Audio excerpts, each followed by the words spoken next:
Moi, j'ai rien contre les gens qui roulent en 4 cylindres. Tous les anges de nos télétons. Tu lances le rec? Depuis tout à l'heure, ça rec, je crois. Salut les gars, j'espère que ça va bien. Ça fait 8 mois que j'ai pas fait de vidéo. Donc je m'étais dit j'allais en faire une. C'est une vidéo qui est à la ZUB, j'ai rien écrit, ça va pas être aussi structuré que d'habitude. Mais la vidéo est intéressante parce que vous l'avez vu dans le titre. Ah, j'ai acheté une M4.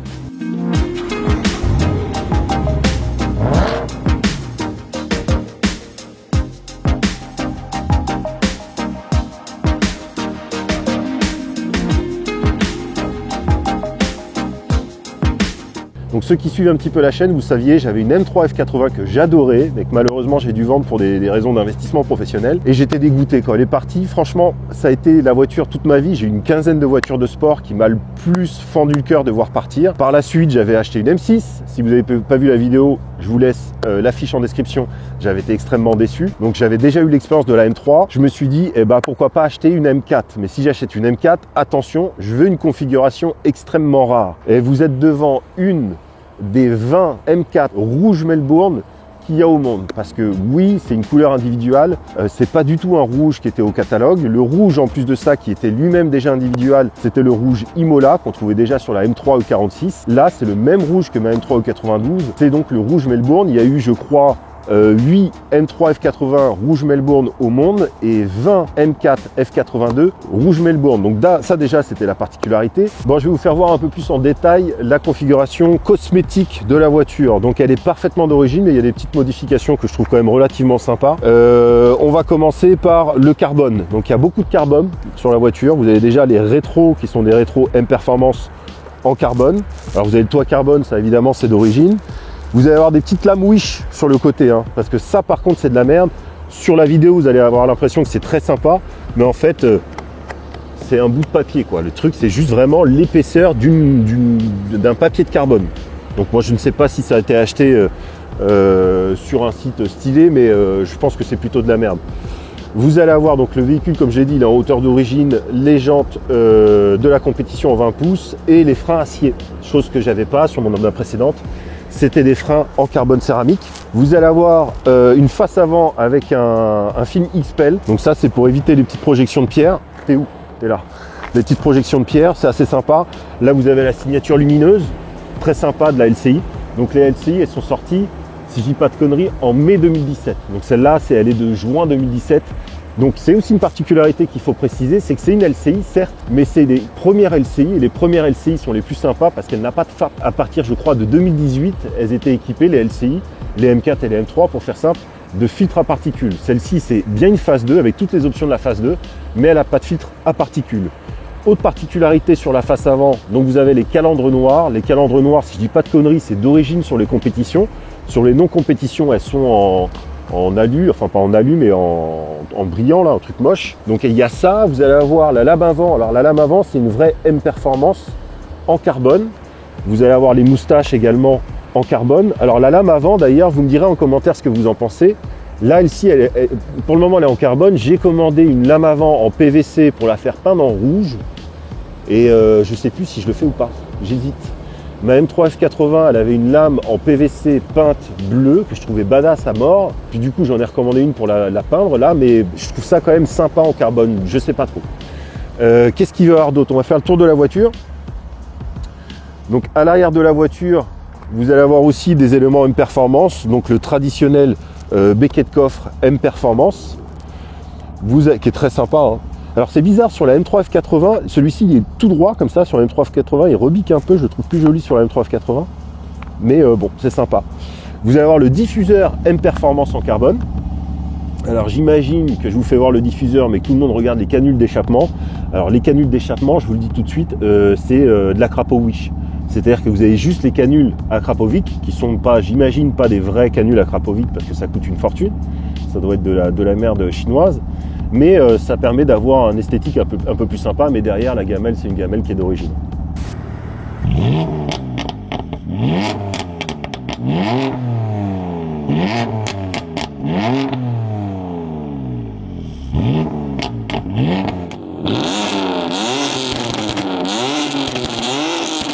D'ailleurs, vous avez un shadow line aussi, je ne l'ai pas précisé, sur les tours de vitres noires, qui est très sympa. J'en profite pour vous faire voir ça, les mecs. C'est là que ça se passe. C'est-à-dire que vous avez l'impression que vous ne m'avez pas vu pendant 3 mois, mais les gens qui me suivent sur Instagram, ils me voient tous les jours. Donc si vous voulez avoir plus de contenu sur la M4, si vous voulez voir des stories tous les jours, parce que concrètement, dès que je peux la prendre en photo, je la prends en photo, je suis giga relou avec ça. Donc alors le gros défaut de celle-là, c'est qu'elle n'a pas le cuir étendu. Je le voulais à tout prix. Je m'étais dit lorsque j'en reprendrai une, il faudra à tout prix le cuir étendu et malheureusement celle-ci ne l'avait pas, tout comme les freins carbone céramique. Mais si je voulais la configuration parfaite, il aurait fallu qu'en 2017 je me présente en concession avec un chèque de 100 000 € et que je fasse la configuration moi-même, chose que j'ai pas fait. Donc du coup j'ai été obligé de me résilier à choisir une configuration cosmétique, LCI, etc. très rare de la voiture et faire l'impasse sur un certain nombre d'options, notamment le cuir étendu. Elle a l'Harman Kardon, ça c'était une option que je voulais à tout prix. Donc celle-ci, c'est le système IFI haut de gamme qu'il y a sur les M de cette génération-là. Donc ça c'était une option vraiment que je voulais parce que mine de rien, je suis un peu un gigabeauf, donc moi j'aime bien écouter la musique à fond dans ma caisse. Et du coup j'aime bien que la musique soit bien. Vous avez les sièges cuir de la compétition, donc comme j'ai pu le dire, ici ça va être creusé, c'est la petite particularité, et ici il n'y a pas écrit M, il y a écrit M4, c'est rétroéclairé. Sur ma M3 F80 c'était gris, il y avait juste M, et donc là c'est la version un peu plus stylex. Les sièges, donc il y a juste ce creux là ici avec un peu plus de maintien qui est un petit peu plus sympa. Vous allez avoir le pommeau de vitesse M Performance en carbone.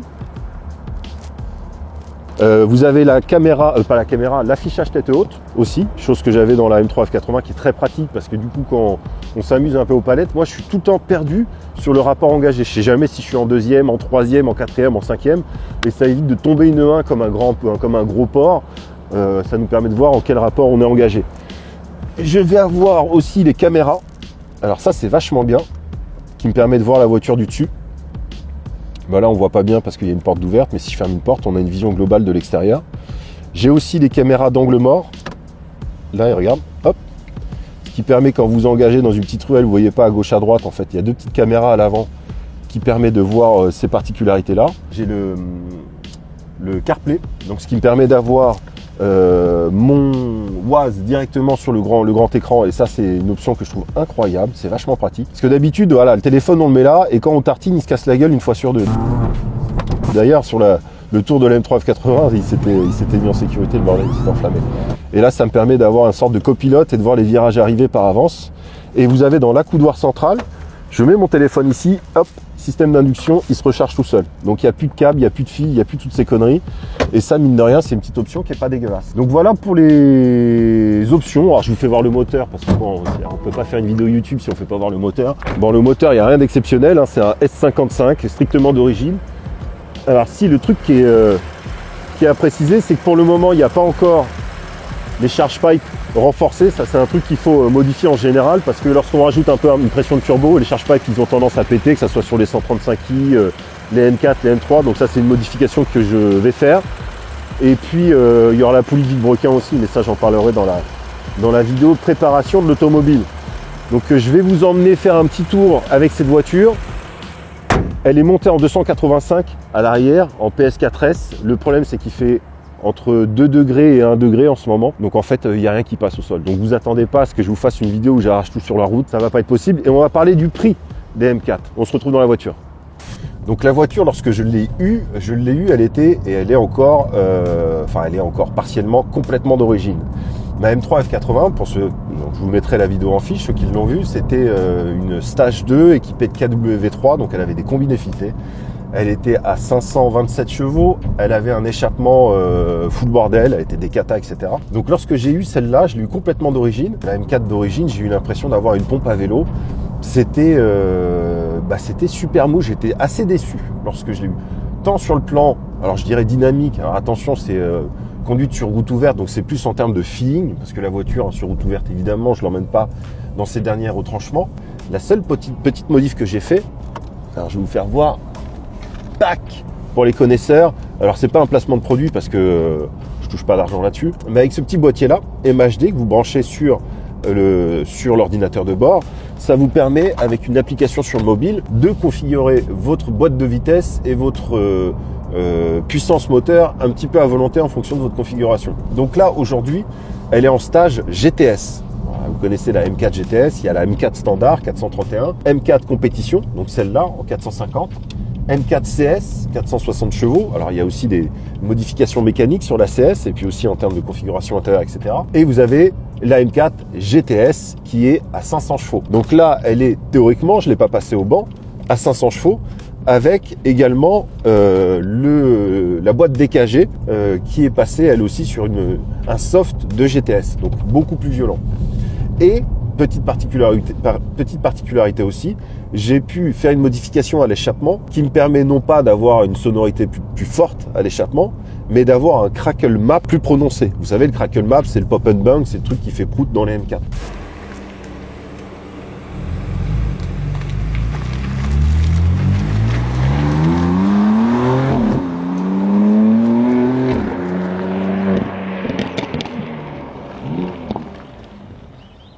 À la base, ce que je voulais faire avec cette vidéo-là, c'est que je m'étais dit, lorsque je vais acheter une M3 ou une M4 d'origine, F80, F82, ça serait d'aller tirer un tuning avec la M3 ou 92 pour voir ce que ça donne. J'imagine que tout le monde va me dire ça, et vous avez raison, j'aurais adoré. Le problème, c'est que la voiture patine, il fait froid, il n'y a rien qui passe au sol, et elle est restée d'origine 1 heure. J'ai reçu la voiture, 1 heure après, MHD, GTS. Voilà.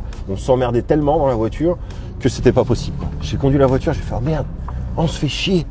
Donc reproc direct. Donc en termes de prix, parce que les petits loulous, le prix à un moment donné, bon. Lorsque j'ai acheté ma M3 F80, précisément, elle était affichée en Allemagne 50 000 euros. M3 F80 Yas Maritain, affiché 50 000 euros. Donc je vous passe le malus, je crois que j'avais 3-4 000 euros de malus. Impossible à retrouver dans l'état actuel du marché. Aujourd'hui, les M3 les moins chers qu'on va trouver, ça va être 56, 57, ou alors il va falloir taper des voitures qui vont avoir plus de 100 000 km quoi. Les M4 au moins cher à l'époque, avec 43, 44 000 euros pour une M4 2015 blanche, ça se trouvait. Aujourd'hui, terminé. Il faut compter, il y a le start and stop. Ça, option apparue sur la LCI, formidable. Alors remarque, je sais pas, il y avait peut-être avant. C'est de la merde. Donc oui, là, on n'est pas sur la même gamme de prix. Aujourd'hui, une M4, franchement, il faut avoir un billet de 48 000 euros pour avoir un truc correct. 50 000 euros, vraiment entrée de gamme. Si vous voulez avoir un modèle comme celui-ci en LCI, bon faut compter au minimum, je dirais 63, 64 000, voire un peu plus pour celle-ci, parce que celle-ci, je vous dis, c'est une LCI et l'LCI, c'est plus aux alentours de 70 000 euros sur un modèle peu kilométré, individuel, pas mal optionné quoi.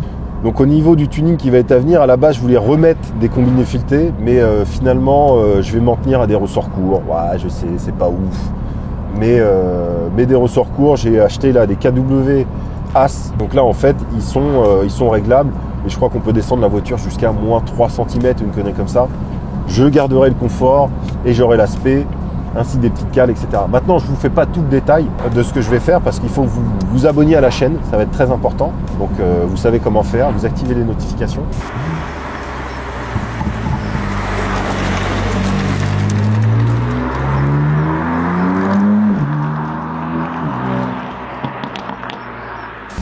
Donc finalement, c'est une vidéo qui sera en 2 parties.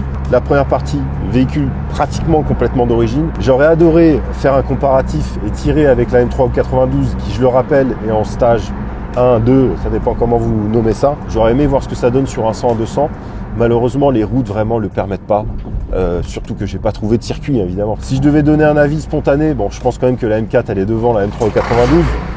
Mais par contre, elle va le faire avec beaucoup moins de violence que ou de brutalité plus que de violence que la M3 ou 92. Dans la prochaine vidéo, normalement elle sera en stage 2. J'ai déjà acheté tout ce qu'il faut pour la mettre en stage 2 et donc je vous ferai voir comment faire du tuning. Évidemment, tuning strictement réservé à l'utilisation de compétition, pas sur route ouverte.